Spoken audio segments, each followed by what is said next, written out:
Ayyee namni gaafii qabdu dubbadhu. Waan gaafii ana qaba dhiifama wajjin itti muddi mucaan kun maali rakkoon akkana godhameef Oromoodhaan akkana godhame moo sababa biraati? Oromoon immoo mucaa kana akkana gootu maali yaaddite yaa mutiin kun bakka hundatti waluma nyaanna garuu kana amma barka dubbataa jirru kana amma beekee Oromoon akkana ta'e garawwee keessatti maali rakkoon akkana ta'eef maalidha? Maal balleesse mucaan kun? Rakkoo mucaan wanti dalagaadhaan dalagaa achuma shamara itti dabalame dalagaa ofii irraa bira dhaqee akka mucaan saahiba isaa kun nuuf himetti bira dhaqee achi waan isaan irratti wallabanii hin beekamne isa wallabanii jennaan inni mucaa ajjeesaniitiin bara itti darbanii bineensa jedhan akkana godhanii irraa muranii jechuudha. Oromootu akkana godhe jechuudha dhalaa Oromoo. Oromootu akkana godhe. Nama gaddisa dhugaa. Ayyee bakka fitadhe hangalumaa. Ayyee bakka anti ati eessa jirta Sumaalee? Galatoome. Ati eessa jirta Sumaalee keessa? Nama Sumaalee keessattuu ijoo sheer godha. Warra Sumaalee jirtan nu gargaara.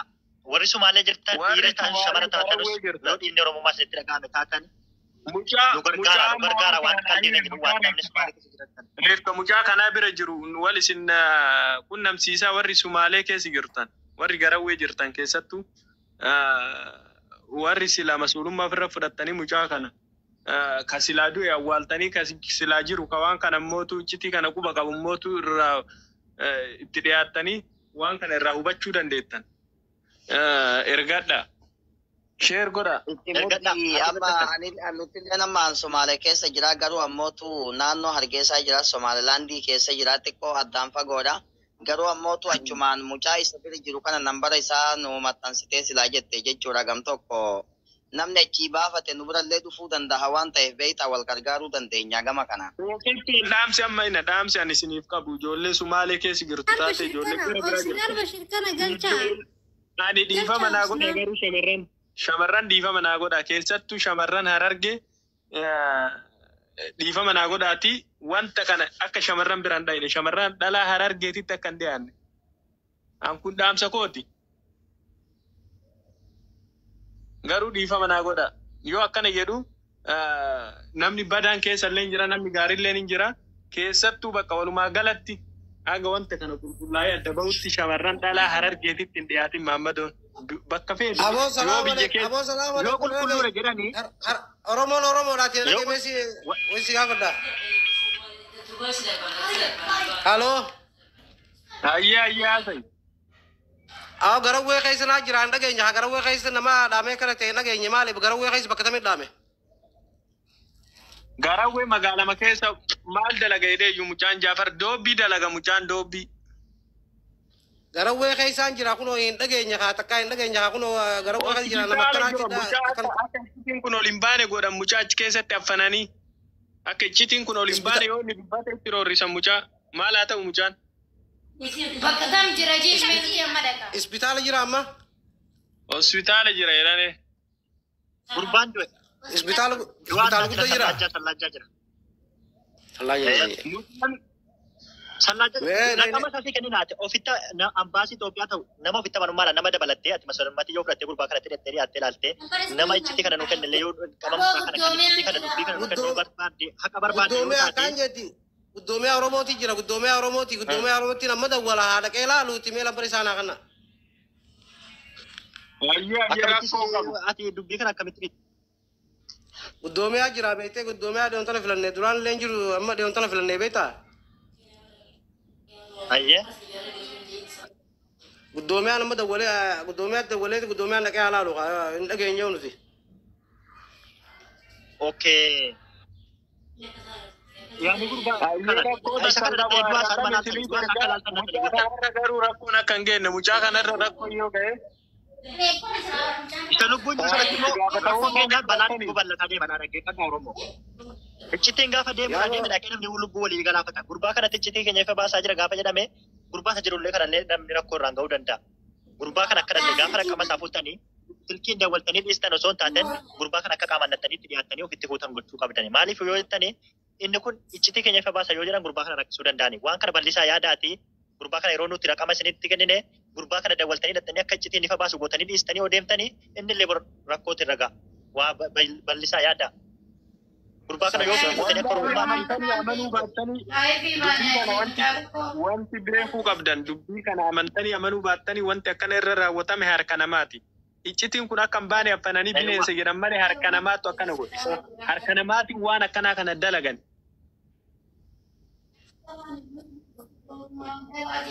Dhugaa. Deemisa ni baatiti. Amma yoo hin dhageenye tana silaa cal jette amma ganama kana magaalaa keessallee deemnee dhufne dalagarrallee dalaynee amma dalagarraa galle hin dhageenye waan akkanaati mee hospitaallee ni laalle guddoomiялlee dawwallee wajjin deemnee laalla. Ajjeesu kunis lambarri isaa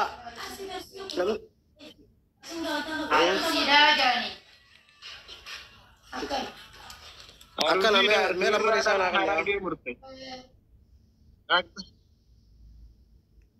Akkasii ijoollee keenya akkasuma nama sumaalee daddabalachuun barbaachisaadha.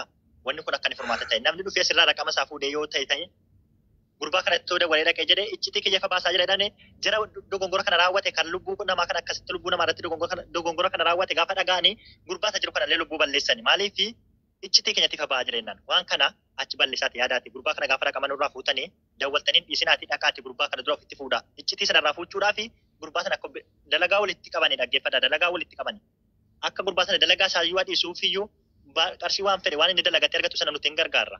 Gurbaa sana akka ofitti fuutan gochuun illee dirqamaan. Lama iddeetti akka namne warri Sumaalee keessa jirtan dhiiraan gara shamaraatti waan akkana kana irratti hin qalladinaati akka fittan akka dhugaa keenya ifa baaftanu akka nuti aajjoo keenya nus illee teenya dubbii kana akka dhugaa kana nutti mul'iftan asirra fiddanii akka wanni kun ittiin babal'anne akkasuma irratti nurratti dhaabdan godha. Akkasi warri Sumaalee keessa jirtan daddabalaatti qottan. Assalaamu alaikum. Waalaikum salam. Jaafar amma waan sin jedhe beekta mucaan amma daarektii natti reefita namis koolet ture iyyuu beekta kachi jiru. Waan kana ta'eeti waa hundaayyuu beektee ani mucaalleen akka inni dhiyaatu ni godha. Waan kana ta'e uummanni ayyala deemtanii waan argitan haasoftan dhugaa dubbiin dadasitti dubbate dhageesse dubbiin dadasitti dubbate itti mudda dubbiin dadasitti dubbate dhageesse ani dalagaa waliin qabaa. Dalagaa waliin qaba of hin dandeenye maallaqa dalagaa kiyya immoo amma gurguradhee deemuudhaafis immoo qarshii naa bitu namni narraa bitu hin jiru jedhe bal'inaan dadasi biratti dubbatee jira. Gaafa iccitii kana dhagaanne anallee dogongora narraan gaane waan kana akkana of jalaa baafadhee mungkin guyyaa 2-3-4 akka iccitiidha maallaqa kiyya harkaa baafadhee mungkin dalagaa kiyya kana hadda qooddadhee deemu naa sabara maal jedhe. Kanaaf gurbaa kanatti dirqama dhiyaatamuu qaba. Gurbaa kana irraa rakkoo gaane dalagaa walitti qabanii waliin galanii waliin nyaatanii jedduu kana yoo waliin nyaannee waliin dhugaa jiru jedhan guyyaa lama kana akka gargarii nyaannaa jedhaa jiran. Waan kana bal'isaa yaada. Kana jalaa wanni muuziin beektuu dalagaa dursamoo si afaan dubbadda obboleessa kiyyaa isinirraa hin ba'a nama biraatti carraa kennitanii dalagaa dursamoo iccitii jirtu himeetuma achi boodarra dalagaa isaa dhiisee lubbuu namaa dursa. Biyyuu nagaa hin qabdu. Dhugaa jette dhiisi. Biyyuu nagaa nama dursaa waan jirtu lafa kaa'e malee iccitiidhaaf ijjinni maaltu fide Oromoon egaa Oromoote waan isaatti dhiiseetuma lubbuun baafatee waan jirtu lafa kaa'uudha. Amma mucaan lubbuun baafatee waan jirtu. Abbaa mana kanaatiin baanamaasis odoo dubbii addaan hin baafanne harargee jettanii harargeetti hin bu'inaa odoo dubbii addaan hin baafanne. Obboleetti keenya jedhanii harargee waan jiru dubbii dubbataa galgala dubbii sana hojjechiisuu dandeenya dubbii sana dhugaarraa dubbachuu jira dubbaa sanas finnaa fayyaa jira dubbii kana dhaga'uu teessaniiti waa'een argee jedhu jiru itti shamarran kan yoo wanni jiraatu jiraates obboleeyyan lamaan walajjeese gurmuma yalla maalish dubbii guddoon barbaadu jiraadha. Jiraadha illee qaalli keenya dhugaan jarjariin miira keessaa bayyate miira keessa galiin bar. Obboleeyyan lamaan walajjeese obboleeyyan lamaan walajjeese gachiibsiteen qaltu waga irraa murte obboleeyyan lamaan yoo walajjeefte. Nuti dhugaa mucaa kana ba'uu qabdii jenne malee nuti amma waan biraa wanti nuti arge akkana jenne takkan jiru. Ijoolleen argee akkasiin gootu bidin waan taane ijoolleen argee dhugaa rabbii. Waa'ee gaddummaa irra jiru nuti dhugaa ifa baaduu abbaa badii kana jiru. Maa gara biraa dho'iteen ajjeeftu akka feeten gootu hinuutu yoo barbaadde hin waraantu. Maali wanti irraa muruu kan ga'e duguuggaa sanyii kun fakkeenya nama biraatiin tabirallee dhuftee bora akka yaa gootu kabira.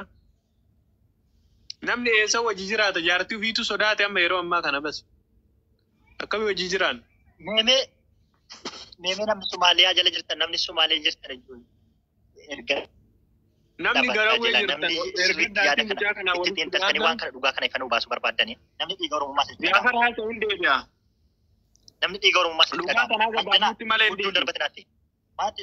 deebi'a. Deemuu fi itti muddaa. Okay, galgala asumarratti namni jala jirtan. Laatee deebi'a.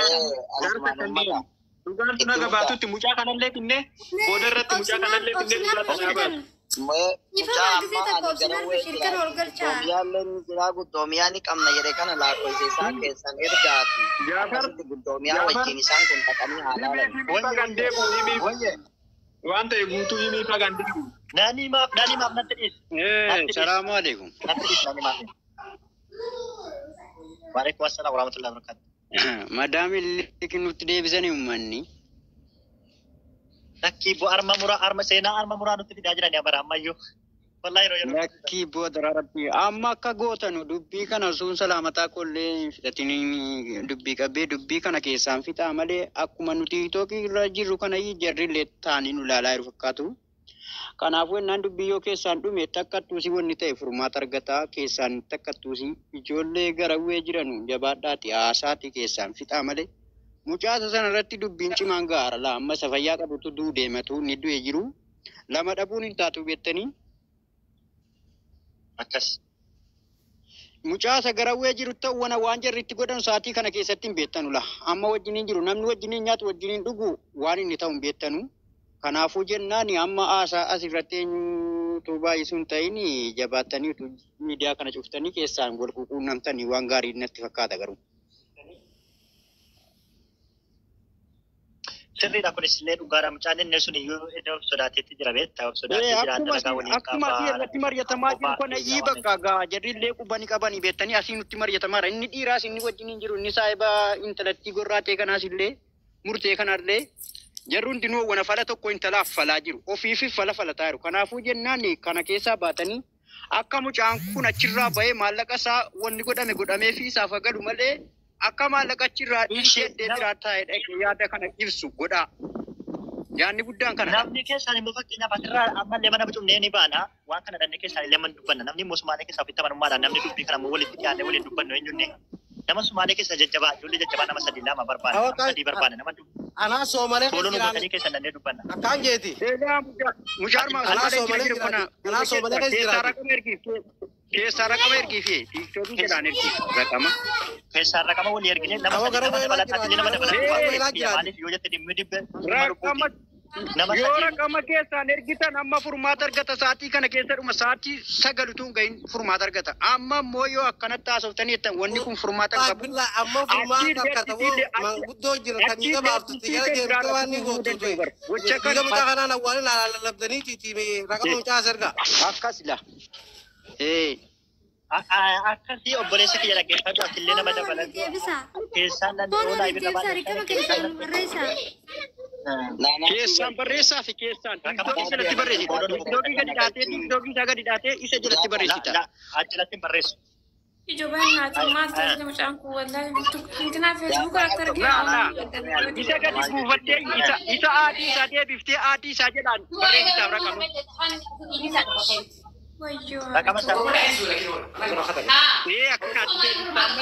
Amma akka kanatti furmaatan argatu ammas immoo suuraa achirraa fuudhiitii akka hin baramne maaliif beektaa utuu iccitiin hin baramin uummanni kun takkattuu si gagamii qaba malaa si galee amma intalli sun nama argatteef aangoo guddaa argatteef gargaarsa argatteedhaaf mucaa kanarraa waan kana murtee wanni kun waan qalbii miti. Sirna mirri durii nutti deebisanii wallaahi hin taane gochi kun maaliif beektaa kun guba bara. Nama jajjabaatan nama fudhannee wal baanee irra laayivii yoo cunee sirra baanee dhannee keessan. Akkaan jeeti. Ani laayivii cufu. Halo. Awo akkaan jee. Dhiiga mucaa kanaan awwaalii laalaati raqama siyaatti argaa manguddoo jajjabduu jira garawwee keessa nuu jira nuu filate dheengatte filanneeti nama deemee dhiiga mucaa kanaa jala deemee baasuu jiraati. Mucaa kana dhiiga isaan awwaalii laalaati talaa gaddaan amma doolaa dhibba dolar ibala ma bete zati Daanatiin hin jirtu ijoollee. dolar dibba zati dame zati halkani guyyati dolar ibala ma beta Ayyee. dawala me mucaa kun akka furmaata harkatu gottee manguddoollee itti dawwallee abbaa dhiyoo kadhiyoo tana filannee jira soomalee fi isaanii wajjin dalagaati. Mucaa kana dhiiga isaan awwaalan alaatiiti rakam isaa asirratti argaa alaatiiti manguddoon deeytee haa gartee jala dhaabbattu tawannaa gootu. Akka inni furmaata qabala. Kanallee reeffa arginee sana immoo reeffan arginu beekala. Kanallee reeffa arginee sana immoo reeffan argitan. Yaa Oromoo walii adiin. Amma tan sirraa dhagoo maatan sirraa dhageenye. Reeffa ni gara dheenee laallaan dhiiga keenya. Akkana godha bakka keessan. Amma mana cuqee bahu. Namas keessatti namas keessatti awwaalaa jiru eenyumaatu awwaalu jiraami. Muutii qabadhaa eegduu takkamee. Ayyaa haraka. Agartee miti jaammoo obsinaal Bashir Kajuu kana ol galchaa nama sheekaa guddaa as keessa jira. Itti himee nama sirrii jechuun nama guddaa itti himee sirriitti ajajatti himee abaasu. Obsinaal Bashir ol galchaa yaadee rakkata.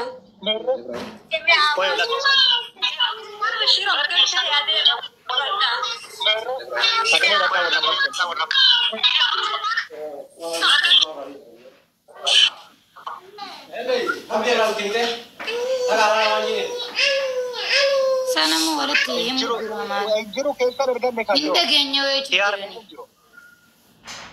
Obsinaan argachaa hin jiru. Obsinaan mee. Kun argachaa jira ol galchaa obboleeyyan isirraa yaadee fudhadhaa. Nama guutuu beeka waan ta'eef. Wala eenyu nama bulchaan tokko.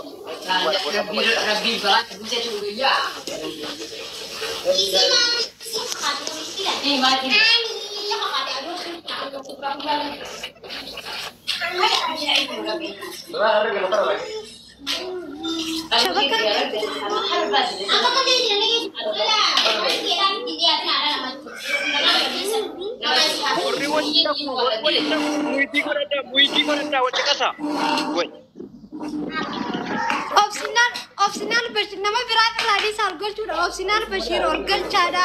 Olumaa gurguddootti haayimu inni akkasitti jala deemee haa baasu.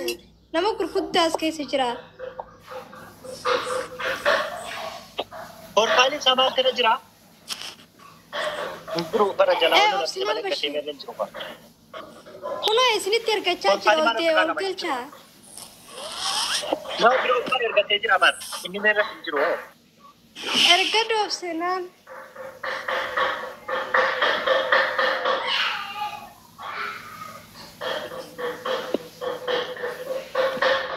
Ewa.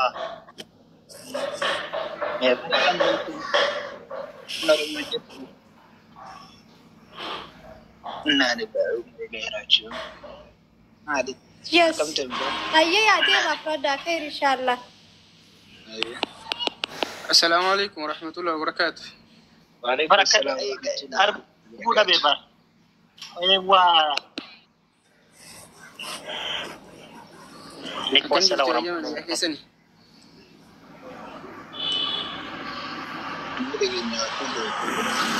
Naga coba setiap kan. Amin bagan itu nih. Ega ke atas jala jerabetan nimbar fadani. Kau ya isa bakini mucaan jiru bakini niti akan ata nano niti muda bekun ya isa bakana mudan deh sama.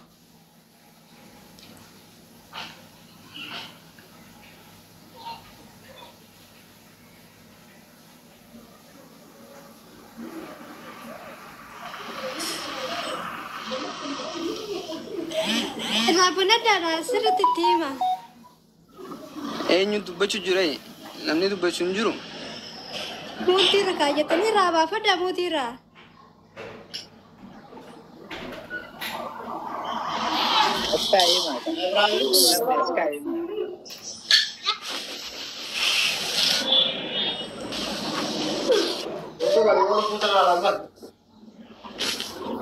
Jiran dubbatan isaa moo akkami?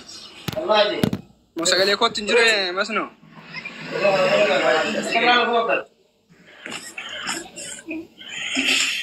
Dubbachuma jirra nuti illee warra gara wee jiruuti. Mee bakka mucaan kun akkana itti ta'e waqtii inni akkana ta'e yooma akkana ta'e har'a moo kaleedha moo yoomi nama meeqa gaggaafadheetiin hin dhageenye jechaa jiranii hospitaala illee namaan itti ergee jira. Aniinis wajjin dubbattan tun itti aantuu guddoomiyaati. Ayyaan siraa naan jaanii taa akkanaati yaa bilayyan kiyya mucaa kana dhiiga isaa akka boo'u goona sanumaa'u warri. Obboleetti nama tokko hin barsiisin yoo keessaan natti ofumaa dhaqi malee nama tokko iccitii walitti kenna namni keenya beektaa. Iccitii nama daddabarsuu kana ni danda'an. Ormi garuu iccitii kana waliin dabarsanuu jarri. Iccitii kana nama tokkotti hin baasinaan yoo fidattan dhaqaa. Ayyee hospitaala kam jira? Garawee warri inni Oromummaa seetti garaweedha. Garawee keessa moora qamaan saansinii kennidha. Keessaan dubbisaa keessaan fooloo wal goonee keessaan wal dubbifnee karaa sinna keessaan. Ayyee hospitaala garawee hospitaala jira. Olamaa miti. Hospitaala kam jira? Daawwatanii gaafatani nama jiru jira bara nama farkaa qabnu jira bara nama waliin golgalanii gadi ba'a. Raqama si ergina malee nuti bara kan nuti barsiifne. Optional kanallee fooloo deebisaa. Nama du'aa sana Faayisaan dubbisaa. nama du'aa bira jiru jira amma isaa kana iddoo du'aa sana saahiba isaa waliin jira. Dhiiroo. Naham wayye.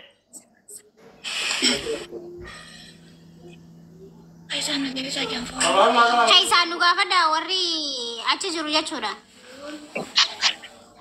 Marumaan siya guddatu.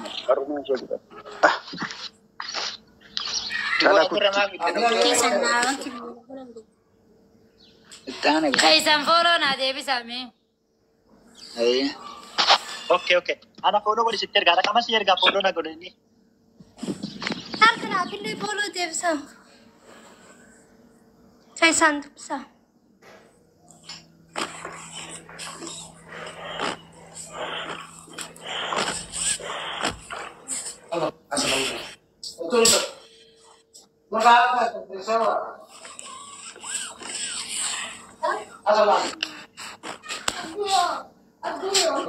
Sila nama wal kita kasih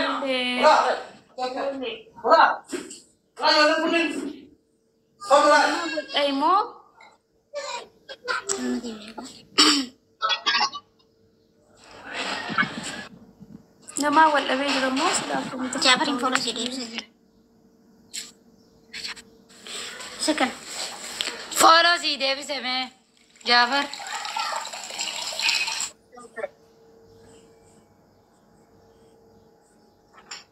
Iya dubat aku mata tadi. Macam aku mal pakai nanti ni mah. Nama demo mau jika esok. Sila nama demo kami tidak. Karena isi nanti beri ini. Mal, dia pakai dia boleh dubat.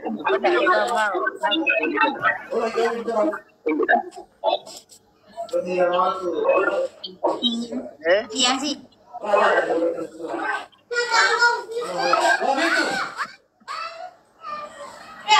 Ini soal aku nggak pikir kau ini. Muhammad. Mana ini? Assalamualaikum warahmatullahi wabarakatuh.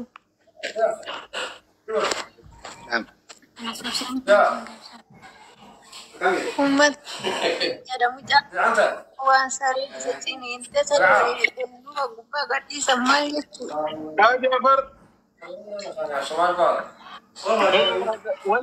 Nana di Facebook kera algeti nana di Facebook kan agar itu kuna jadi mau bini sabira jero sila bini sama sana nyata mana mata kena gua ada nih sare wali kagadi sana algeti sembarangana.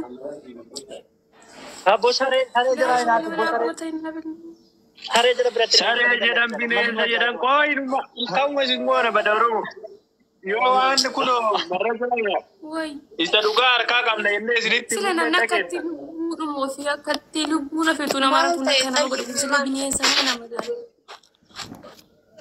kamu bisa aku nama marah rumah tak kena dulu buka buka mata kaca dulu bukan baca rumah Gora mudafa. Somali sejak Karena buatnya. naga putus ini. Okay. Nagefada. Tokko nasa Jaafar maal taate? Muitii ko godhadhaa yaada kee kennadhaa yaaki. Barri dheeraa jallisee jaalala jira. Namni furmaata itti kana namni dheeraa kan namni deebisee si dawwale jira. Kun waa'ee lubbuu irratti haasaa jirra malee waa'ee wanti miti gandummaa miti kun seeraan haasaa waan gaafii keessan Ani kan gaafadhu mucaa maqaan ilma namaatu akkana godhe moo akka bineensa wajji gadhiisan san sareen akkasii goote. ilma namaatti akkana godhe ilmi namaa bineensa ta'uu qaata jammaree hima. Ilma namaatti akkana godhe. Bakki itti godhan immoo Sumaalee keessa. Mee walaa dhageeffannu mee. Mee wal dhaggeeffatanii godhadha. Dhimmi dhimma lubbuuti yoo dhugaa taates dhugaadha yoo soba taates soba addaan baafatanii waa tokkotti deemuudha malee asirraa kunis yaa'ii gamaa gamanaa wal fiduun hin barbaachisu. Lubbuu namaatiin taphachuun hin barbaachisu. Gaafatanii waa tokko addaan baasanii furmaata itti laachuudha. Alaga kana dalagee fi keenyuma keenya akkana godhe walirraa haa hubannu. Immootu hoo fakkeenyaaf anama akka mataa kiyyaatitti garee nama 180 ol qabna. Garee magaalaa kamirraa magaalaa Sumaalee keessa nama muraasa namoota jajjaboon walitti ijaaramanii garee jira. Achirratti illee kan gallakkifame hin agarre ilaa ammaatitti ani. Kana waan ta'eef mucaa nambara isaa keessaa naa erga namni fooloo naa deebiste yoo jiraate. Nambara isaa keessaa na erga amma asirra taa'ee dawwalee waan inni jedhu riikoordii qabee amma mucaa wajjin haasoytee waa hunda mucaa nutti himuu danda'a laal kuni cunqursaadha mucaa achi keessatti affananiitiin akka inni iccitii kana hin baafne godhaa jira warri garawwee keessa jirtan gareen isin qabdan takka faayidaa hin qabdu maa dubbachuu diddanii shi waa'ee kanarra mucaa du'e kana hospitaala jira dhayxanii maal laalina. Hin dhageenye ka habibi ati silolin hin dhageenye fakkeenyaaf anama akka garawwee magaalaa garawwee keessa jirti waan garawwee keessa jira mucaan garawwee keessa jira garawwee keessa jira naan keessa nambara isaa nu erga amma kana hospitaala deemna amma wanti jechu jiru ani nambara mucaa amma dawwalee keessatti wanti kam jiru Meetu kutukun dubbadha maayikii qabadha. Itti muddii meena dhageeffadhu obboleessa kiyya nuti warri magaalaa kana jirru quba wal qabnaati akka waan tokkootitti. Sooretti mee muutii godhu. Yoo inaan dhugaa rabbii waa takka ina waliin dho'isinu na dhagaisiifini maati. Isin hundi keessanuu warri ayyala jirtanii warri na dhagaartan hundi keessanuu isinitti hima. Mucaan kun sila arsii ta'eef immoo wanti isin zimma jettaniif maaliif? Garawwee keessatti mucattiin bakka garawwee keessatti indoomin beekamtii jedhan nama hedduu isii beeka jedhan. Sababa kana isin mucattii tanaa dho'isitanii immoo maaliif iccitiin mucattiin tun maa waliin baane mucaan booda maqaa mucattillee waa hunda sitti manaan jedhe. Maali wanti kun guutuu wanti kun akkatti shirriitiin xaxxanii achi keessa dho'isitanii bineensa biratti laxxaftanii bineensa turraa mure bineensi akka maal ta'u qorooree bakka san qofa keessaa murataa bineensi. Assalaamu alaikum habibi. Ilmi namaatu seeran gachiibsee keessaa mure bakka san. Assalaamu alaikum. Afaan Oromoo haasawaa jira afaan Oromoo haasawaa jirtaami. Muitu irraa kaafadhume takkatti.